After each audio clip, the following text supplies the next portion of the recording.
প্রজাতন্ত্রের সকল কর্মচারী মাথায় রাখবেন, কিন্তু ডিসি, এসপি, সচিব, পুলিশের আইজি, র্যাবের ডিজি সবাই কিন্তু জেলখানায় আছেন, ভুলে যাবেন না। কিন্তু 24ই কিন্তু দিন না, আরও দিন আছে। কিন্তু আপনারা যদি নাটক করেন, নাটকের পরের স্ক্রিপ্টের কথাও কিন্তু মাথায় রাখেন। ওই স্ক্রিপ্টের জন্য কিন্তু তরুণ প্রজন্ম সজাগ আছে। অতএব আপনারা ভালোই ভালোই কাঙ্ক্ষিত দায়িত্ব পালন করবেন সংবিধান মোতাবেক। আমরা কোনো অন্যায্য আচরণ আপনার কাছ থেকে চাই না, এতটুকুই। শুধু ন্যায্য আচরণটা করেন।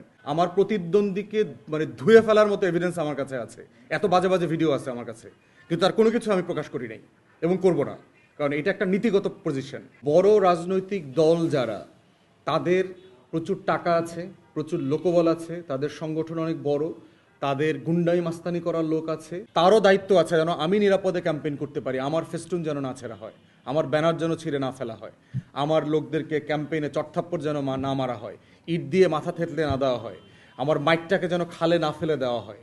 এইটার দায়িত্ব তারও আছে। 1 বছর ধরে যৌথ বাহিনী মাঠে আছে, ক্রিমিনাল, গ্যাংস্টার, অস্ত্রবাজরা সবাই এলাকায় মহল্লাতে আছে, সবাই দিব্যি ঘুরে বেড়াচ্ছে।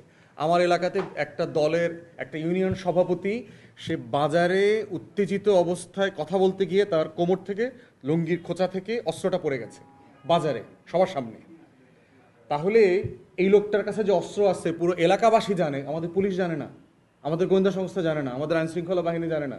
যদি না জানে তো দেশে নির্বাচন করতে পারবে না। তো যারা গত 16-17 বছর ধরে ভারতের দালালি করেছে, বাংলাদেশের স্বাধীনতা সার্বভৌমত্ব বিক্রি করে দিয়েছে, তাদের কাছ থেকে তো আমরা আশাই করি না যে তারা হ্যাঁ ভোটের পক্ষে, স্বাধীনতার পক্ষে, সংস্কারের পক্ষে, পরিবর্তনের পক্ষে তারা ক্যাম্পেইন করবে, এটা আশা করি না। ভোটার যেটা উপস্থিতি কম হবে সেটা হচ্ছে প্রত্যন্ত অঞ্চলগুলোতে, যেখানে আপনার ধরেন 2টা নদী পার হয়ে আসতে হবে।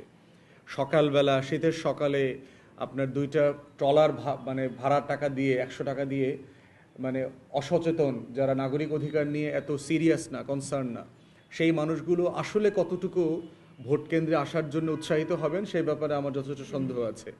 আমার আসনে বরিশাল 3-এ এখন পর্যন্ত সর্বোচ্চ ভোট পড়েছে 51%।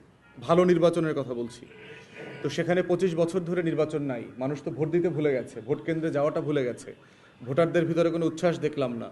এরপর শীতের সকালে গাড়ি ভাড়া খরচ করে, অটো রিক্সা, ভ্যানে করে, ট্রলারে করে, নৌকায় করে ভোট কেন্দ্রে আসবে, এই সংখ্যাটা নিয়ে আমরা যথেষ্ট মানে অনিশ্চিত। আগামী 12 তারিখের নির্বাচন প্রধান উপদেষ্টা যেমনটা করে বলেছেন ঈদের আনন্দে হবে, আমরা সেই আনন্দে একটা ঐতিহাসিক নির্বাচন 25 বছর পরে দেখতে চাই, যেটা সবার কাছে ন্যূনতম গ্রহণযোগ্যতা পাবে।